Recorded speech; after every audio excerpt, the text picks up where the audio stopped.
Paixão, meu amado, bem-vindo de volta à nossa escola bíblica. Nós estamos estudando o livro de Provérbios. Então, pega a sua Bíblia, pega o seu caderno de estudos. Ora, Senhor, pede a Ele discernimento, entendimento, conhecimento, sabedoria. Pede a Ele proteção para que nós possamos desvendar dos seus mistérios. Antes de nós iniciarmos os nossos estudos, é bom lembrar novamente que você pode adicionar um sininho lá, colocar um sininho para que você seja avisado todas as vezes que nós postarmos um vídeo novo. Inscreva-se no nosso canal e fique à vontade para distribuir o link, o endereço dos nossos vídeos. É de graça e você ajuda a dispersar a palavra de Deus. Vamos lá então? Provérbios 13. Em Provérbios 13, nós temos alguns assuntos importantes. Então, vejamos lá. O verso 1 diz assim: o filho sábio acolhe a instrução do pai, mas o zombador não ouve a repreensão. De novo, ele está falando sobre aqueles que são sábios e aqueles que são insensatos. Ele fala aqui a respeito do zombador, que é um insolente. Ele não é só um insensato, ele é um insolente. Ele provoca, ele zomba das coisas, ele ele menospreza as coisas. Então, aquele que não aguenta ouvir as instruções, aquele que tira sarro, aquele que zomba, aquele que menospreza, né? Aquele que não aguenta isso tudo, na verdade, ele está avançado no caminho de se tornar uma pessoa intolerável, porque ele zomba das instruções, ele zomba do cuidado que as pessoas têm para com ele.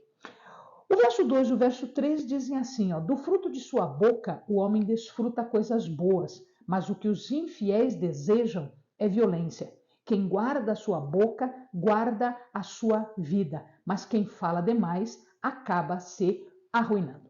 De novo, ele está falando sobre as questões da fala, os pecados que nós podemos cometer através da nossa fala. E a ruína que ele está falando aqui é que ruína? Pode ser espiritual? Claro que pode. Pode ser financeira? Claro que sim. Pode ser social? Pode ser a ruína física, né? Vinda do pecado. E pode ser, por óbvio, espiritual também. O verso 5 fala dos justos, né? Os justos odeiam o que é falso, mas os ímpios trazem vergonha e desgraça. A palavra que é escrita aqui é Yabish, só que a tradução é vergonha. Nós traduzimos como vergonha, mas na verdade a tradução desta palavra Yabish quer dizer nojento. Nojento no sentido de que cheira mal, está apodrecido.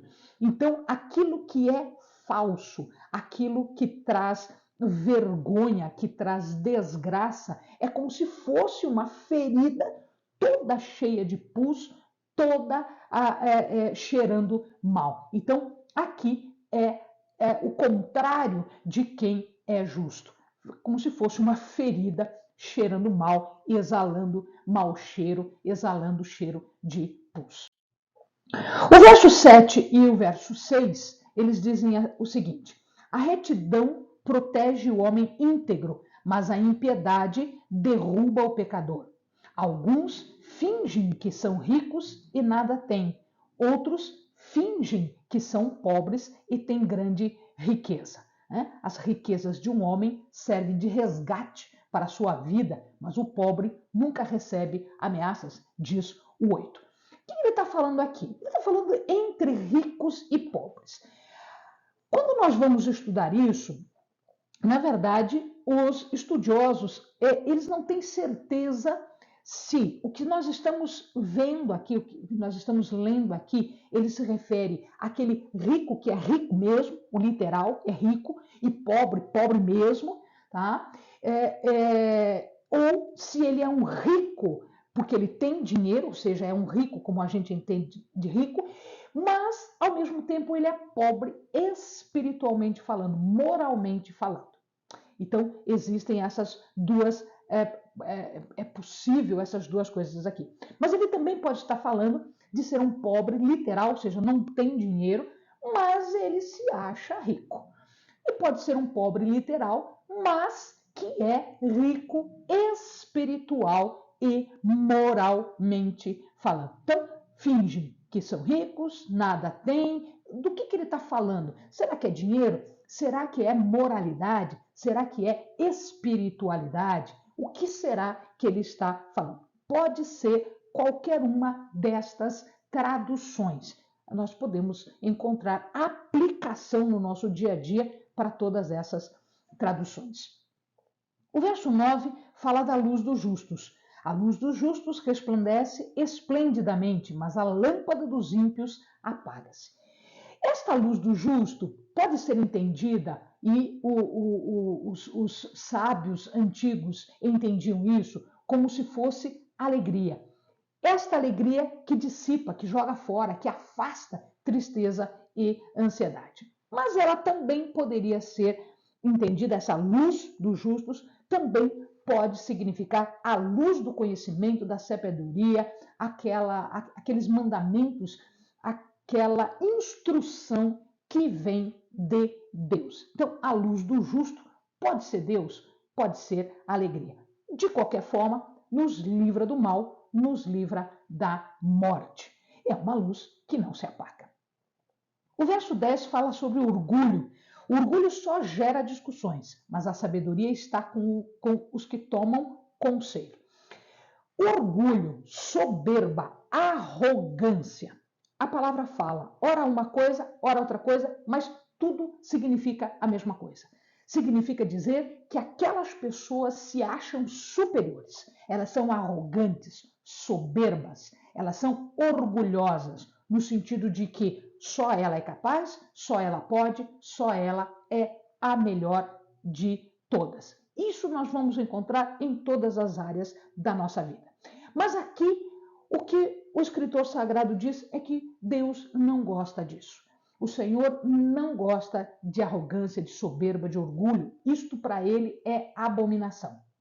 Ao contrário, o sábio se coloca na posição em que ele está, porque ele sabe, mas ele não sabe tudo. Ele sabe, mas ele não sabe todas as coisas, né? Ele sabe algumas coisas. E assim, quando ele precisa, ele não é arrogante e ele pede conselho, ele pede ajuda, principalmente a Deus e àqueles que são sábios, segundo a palavra de Deus também.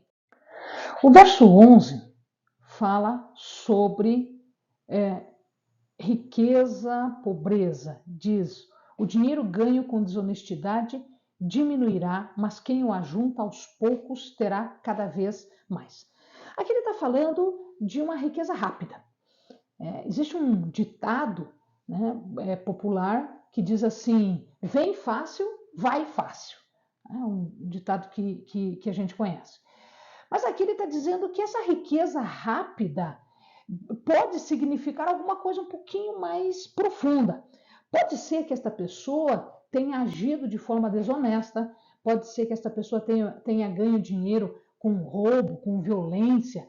Então, ele está dizendo que na experiência dele, essa riqueza que vem com desonestidade, com violência, essa riqueza que vem fácil, esse ganho fácil, esse ganho rápido, ele não é para sempre. Como vem, vai. E, portanto, a diferença existente entre quem ganha desse jeito e quem ganha honestamente, vagarosamente, ou seja, com o seu devido tempo, fazendo as coisas de forma correta, esta é uma riqueza permanente. O verso 12 fala de esperança, né? A esperança que se retarda deixa o coração doente, mas o anseio satisfeito é árvore de vida. Alguns estudiosos, alguns sábios dizem que uma esperança que está para vir, a esperança que é adiada, a esperança que demora a acontecer, ela é uma pequena morte. É como se morresse a cada pouco. né? Isso pode trazer desencorajamento, pode trazer desânimo. Não confunda aqui quando Deus faz a promessa e esta promessa não vem logo. Quando isso acontece, nós devemos lembrar o seguinte: existe um tempo, o tempo certo para tudo na vida. E neste caso, quando nós temos uma esperança, quando nós temos uma promessa, pode ser que demore realmente, mas isso não é para o nosso desencorajamento, para o nosso desânimo. Muito pelo contrário. Tá? Então, a gente tem que ser forte, a gente tem que aguentar, a gente tem que ter esperança e ter fé naquilo que o Senhor promete e naquilo que o Senhor vai fazer cumprir. O verso 15 diz: o bom entendimento conquista favor, mas o caminho do infiel é áspero. E o 16 fala sobre: todo homem prudente age com base no conhecimento, mas o tolo expõe a sua insensatez. O que quer dizer aqui? Que se você tem conhecimento, se você tem sabedoria, se você conhece os mandamentos, a lei, se você é uma pessoa honesta, se você não é corrupto, você sabe das coisas. Se você tem esse treinamento, esse conhecimento das regras, você percebe que uma armadilha está ali na frente. E você percebendo a armadilha, você acaba tendo chance de escapar da armadilha. Você foge da armadilha a tempo, ou seja, a armadilha não te pega. Você não é pego de surpresa por conta de armadilhas. Isso porque a lei está te dando a forma de andar, o correto andar na presença do Senhor. Significa que Deus vai te abençoar e Ele vai abrir os teus olhos, abrir o teu entendimento para aquilo que você está vivendo. 17 fala que o mensageiro ímpio cai em dificuldade, mas o enviado digno de confiança traz a cura. Naquela época não tinha correio, naquela época não tinha um sistema postal, cartas que iam e vinham num sistema do governo. Não existia. Se você quisesse se comunicar com alguém, se você quisesse fazer negócios com alguém, se você quisesse entregar uma mensagem, etc., você precisava de pessoas que fizessem isso. Pessoas corretas, honestas. Né? E aqui, o que acontece é que o ímpio não tem esse conhecimento, não tem essa sabedoria. A gente acabou de ver que o sábio escapa das armadilhas. Então, o mensageiro que não é correto, que não é sábio, que não é sério, ele acaba caindo em armadilhas, ele acaba se envolvendo em problemas, em dificuldades e não sabe sair desses problemas, desta dificuldade e acaba não só trazendo problema para si, porque ele está caindo numa dificuldade, numa armadilha, mas também para aquele que o enviou com a mensagem. E às vezes a coisa fica séria, no sentido de que a mensagem chega toda atravessada, toda sem razão de ser. Então, não é sábio deixar que um ímpio, que um insensato, que um tolo leve as tuas mensagens, porque ela pode não chegar do jeito que você falou. 18 e 19, quem despreza a disciplina cai na pobreza e na vergonha, mas quem acolhe a repreensão recebe tratamento honroso. O anseio satisfeito agrada a alma, mas o tolo detesta afastar-se do mal. A mesma coisa aqui em relação a você buscar as coisas corretas, buscar o entendimento, buscar sabedoria para que você tenha coisas, como sair das dificuldades, como sair das armadilhas. Uma outra situação é o do 19, que fala sobre o anseio satisfeito.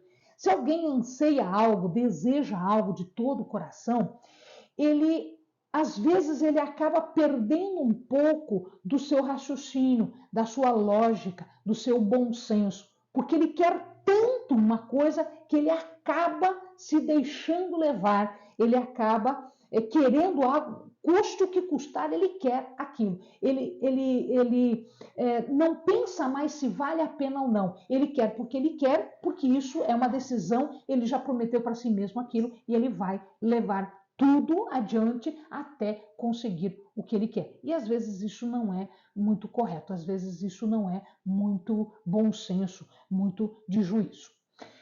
Aquele que anda com os sábios será cada vez mais sábio, mas o companheiro dos tolos acabará mal. Aqui nós temos um ditado: dize-me com quem andas e eu te direi quem és. Ou seja, se você anda com pessoas sérias, você é sério.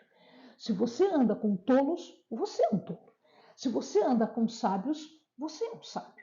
Então, dize-me com quem andas. E você acaba pegando o jeito daquelas pessoas, o grupo. Né? 21. O infortúnio persegue o pecador, mas a prosperidade é a recompensa do justo. O homem bom deixa herança para os filhos de seus filhos, mas a riqueza do pecador é armazenada para os justos. A lavoura do pobre produz alimento com fartura, mas por falta de justiça ele o perde. Aqui nós temos uma constatação, né? Às vezes os provérbios eles não são dicas de como agir, mas eles são dicas de como o mundo funciona. Então, às vezes a gente precisa ficar esperto também, não só em relação ao agir corretamente, mas ficar atento para aquilo que as pessoas no mundo fazem. Tá certo? Então aqui o que nós temos é menos as riquezas materiais do que o juízo de quem está fazendo as coisas. As riquezas nas mãos de um tolo, elas se perdem. Elas se perdem. Mas as riquezas nas mãos de um sábio, elas se multiplicam. Esta é a situação. Tá? Quem se nega a castigar seu filho não ama. Quem o ama não hesita em discipliná-lo. Aqui nós já tivemos a oportunidade de falar para os amados que a Bíblia toda ela está construída, e principalmente aqui em Provérbios, na ideia que se tem de fazer disciplina. E o fazer disciplina, ele pode ser feito de várias formas. A Bíblia fala muito em vara, ou seja, em castigo. Nem sempre o castigo físico é aqui a forma de disciplinar, porque você pode disciplinar de outras formas que não apenas o castigo físico. Tá? E eu preciso levar em consideração também que quando nós estamos disciplinando alguém, esta disciplina ela tem que ser feita com amor, com ternura, na construção de um comportamento de quem está sendo formado. E pura e simplesmente, a melhor forma de fazer isso é o exemplo. Então, o Provérbios fala muito disso. E não vamos nos esquecer que, contando sobre isso, falando sobre isso, olha o que Efésios diz, na Efésios 6:4. E vós, pais, não provoqueis a ira vossos filhos, mas criai-os na doutrina e admoestação do Senhor. O que significa dizer isso? Significa que a disciplina também ela deve ser observada, deve ser olhada, deve ser aplicada com cuidado, falando sobre, explicando, mostrando, fazendo exemplo. Né? E, finalmente, o último versículo do capítulo 13, o justo come até satisfazer o apetite, mas os ímpios permanecem famintos. Significa dizer que os ímpios, preguiçosos, aqueles maus, eles não têm toda a sorte, as riquezas, né, espirituais, morais, de alma e riquezas materiais que o justo tem. Até porque o justo não passa dificuldade, uma vez que quem cuida do justo é o Senhor. Em Provérbios 14, nós temos o verso 2 né? Quem anda direito teme o Senhor, mas quem segue caminhos enganosos o despreza. A conversa do insensato traz a vara para as suas costas, mas os lábios dos sábios os protegem. Significa dizer aqui que o caminho correto, o melhor caminho é o caminho de Deus. Quem anda num caminho diferente não só desvia o caminho de Deus, mas lança a sua vontade contra a vontade de Deus. E não é muito esperto você lançar a tua vontade contra a vontade de Deus, porque Ele é soberano, Ele é poderoso. E a palavra dele se cumpre. Né? Muita gente acha que é justo e que Deus não é justo.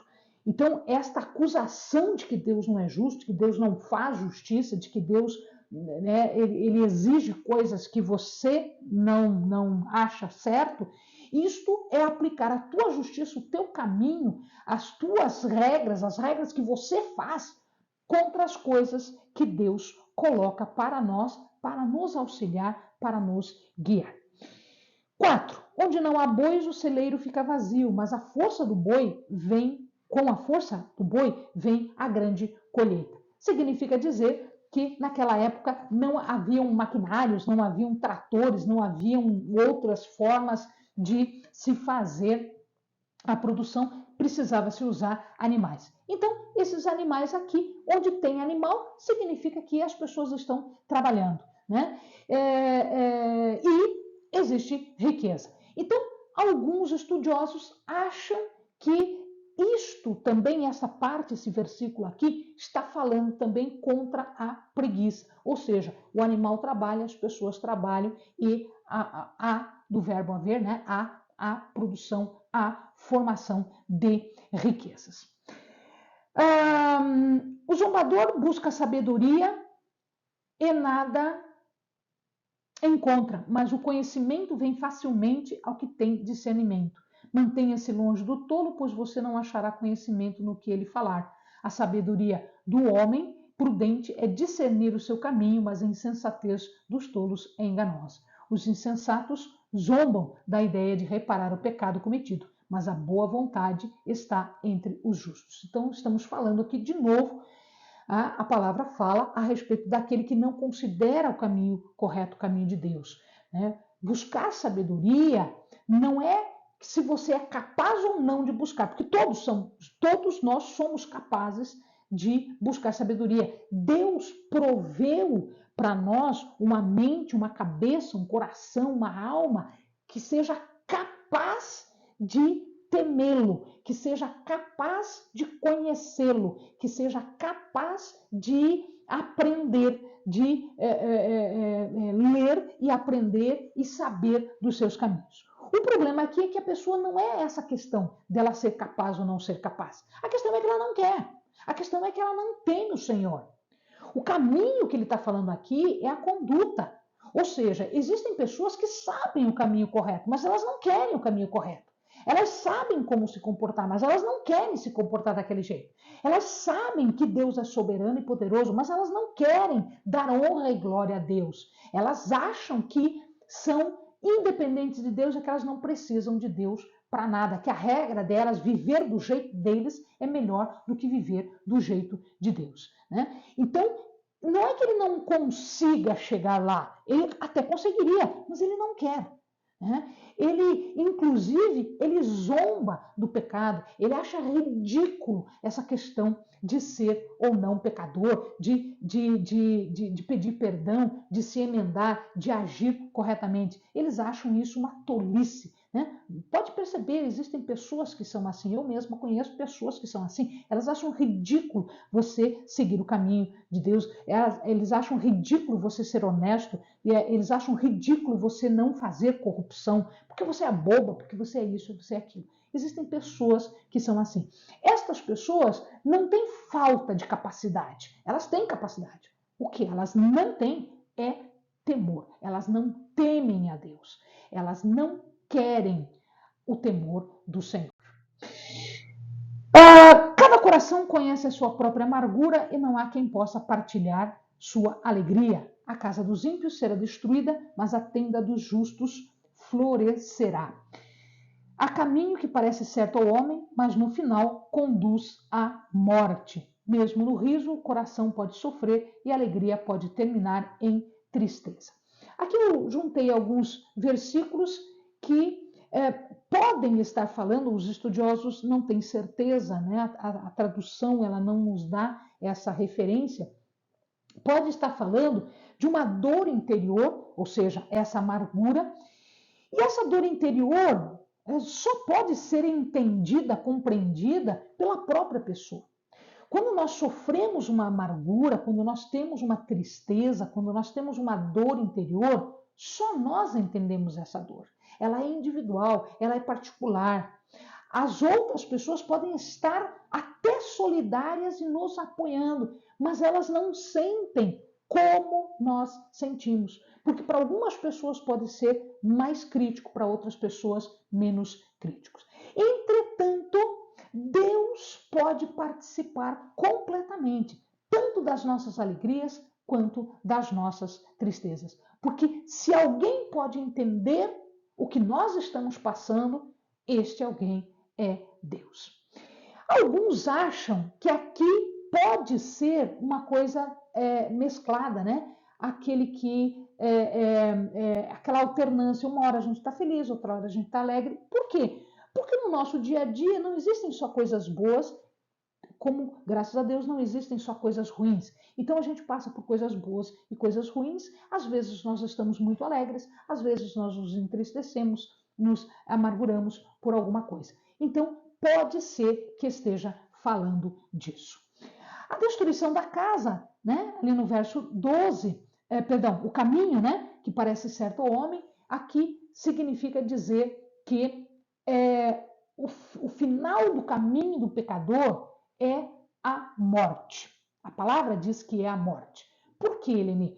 Porque o pecado tem um pagamento. O salário do pecado é a morte. Então significa dizer que este pecador, ele está se enganando, porque ele está endurecido, ele não entende, ele não quer entender, e ele não está nem um pouco preocupado em entender que o caminho dele é um caminho errado que vai conduzir a um lugar ruim, né? Então, aqui, porque ele também já tem o seu coração endurecido, embotado para o pecado. Então, ele não acha mais que aquilo seja pecado. Ele acha que é normal, que é natural e que aquilo não é pecado. Do 14 ao 17, ele fala sobre a retribuição dos tolos, os infiéis, que vão ter a retribuição da sua conduta. O homem bom será recompensado e o homem ruim, ele vai acabar tendo uma recompensa não muito positiva, não muito boa, né? E quais são os modos de ser tolo? Você pode ser tolo e ingênuo. Aquela pessoa que é crédula. Você já conhece aquela pessoa que você pode falar o que você quiser para ela, ela vai acreditar. Ela acredita sem ir lá e ver se aquilo é verdade. Se você disser qualquer coisa para ela, ela vai acreditar. Isto é ser tolo, isto é ser ingênuo, isto é ser crédulo. Quando nós ouvimos algumas coisas, não interessa quem esteja falando, não interessa em que circunstância nós estejamos ouvindo aquilo. É interessante que a gente vai ver se aquilo realmente é verdade ou não. Ah, mas quem está falando é o pastor, está fazendo uma pregação. Abra a Bíblia e veja se é verdade. Paulo elogiou os bereanos porque eles faziam o quê? Eles olhavam na palavra se aquilo ali que ele estava pregando era verdade ou não. Então, meu querido, cuidado em acreditar em tudo que você escuta. Cuidado com isso. Isso é ser tolo. E o caminho vai ser ruim. Alguns são irascíveis. O que é um ser irascível? É aquele que não tem paciência com nada, que se zanga facilmente, que explode facilmente, que age conforme os seus sentimentos, sem observar as coisas ao seu redor. Tá? É aquele que já vai né? Dando coice, que a gente fala, né? Dando coice, dando murro em todo mundo. Cuidado. O que tem pavio curto, o que age e depois vai pensar, ele acaba fazendo besteira e depois ele não controlando o seu temperamento, depois ele acaba tendo que remediar aquilo que ele fez. Ele vai ter que correr atrás ou às vezes não remedia, ele vai ter que assumir a responsabilidade da besteira que ele fez, porque ele agiu sem pensar. Tá? O sábio não é isso. O sábio, ele procura saber por onde ele anda, ele procura decidir as coisas de acordo com a palavra de Deus, de acordo com as regras, os mandamentos, os conselhos de Deus. E muito dificilmente ele se dá mal ou não se dá mal enquanto ele estiver nesse caminho. Do 18 até o 21 e o 31 fala sobre preconceito, tratar as pessoas mal, tratar as pessoas de forma diferente, de acordo com a sua posição, de acordo com o seu status ou a sua riqueza, né? Os maus se inclinarão diante dos homens de bem, os ímpios às portas da justiça. Os pobres são evitados até por seus vizinhos, mas os amigos dos ricos são muitos. Quem despreza o próximo comete pecado, mas como é feliz quem trata com bondade os necessitados. Significa que, e o 31, a mesma coisa, né? O primeiro pobre é ultrajar o seu Criador. Significa que este preconceito, ele é visto por Deus como um pecado. Isso é pecado diante de Deus. Desprezar alguém é desdenhar esta pessoa, é escarnecer esta pessoa, é ridicularizar esta pessoa que foi feita à semelhança de Deus. Então, quando nós fazemos isso, nós acabamos desdenhando, ridicularizando, desprezando o próprio Deus. E Deus não vai se agradar disso. Isto é abominação, isto é pecado diante de Deus. O 22 e o 24 fala da riqueza da sua coroa, né? A insensatez dos loucos, dos tolos. Então, as causas da pobreza podem ser, né, a mesquinhez, ou seja, você é mesquinho na hora de semear, e aí você quer colher o quê? Você não vai colher aquilo que você não plantou. A colheita é segundo a semeadura. Então, se você é mesquinho, você vai ter um tratamento lá na frente de mesquinhez, de mão fechada, né? Pressa em enriquecer e faz as coisas erradas, quer enriquecer rápido, o que vem fácil vai fácil, gastar sem medida, não tem medida na hora de poupar as coisas e só quer saber do bom e do melhor e não quer saber de mais nada, se importa com riqueza e aparência e acaba não levando em consideração o que é importante. E um último caso de pobreza é a própria preguiça, porque as pessoas preguiçosas acabam não trabalhando, acabam não produzindo e aí não tem o que comer, não tem o que vestir, não tem onde morar. O 26 e o 27 fala sobre a confiança do Senhor. Aquele que teme o Senhor possui uma fortaleza segura, refúgio para os seus filhos. O temor do Senhor é fonte de vida e afasta das armadilhas da morte. Deus é o nosso refúgio. É a torre forte. É a nossa segurança. Nós somos libertos, livres das armadilhas e das ciladas do mundo, porque nós tememos o Senhor e o Senhor vela por nós. É Ele que cuida dos justos. Deus é quem cuida daqueles que o temem, daqueles que o honram. Deus leva-nos à segurança através da nossa confiança nele, do nosso temor dele. E finalmente, fechando o capítulo 14, ele fala aqui, do 32 até o 35, a questão de não só desse refúgio também, né, mas também de um reconhecimento. Né? O servo sábio agrada ao rei, mas o que procede vergonhosamente incorre em sua ira. Se é sábio, o rei percebe e o rei quer próximo dele um conselho bem dado, próximo dele as pessoas que são sábias.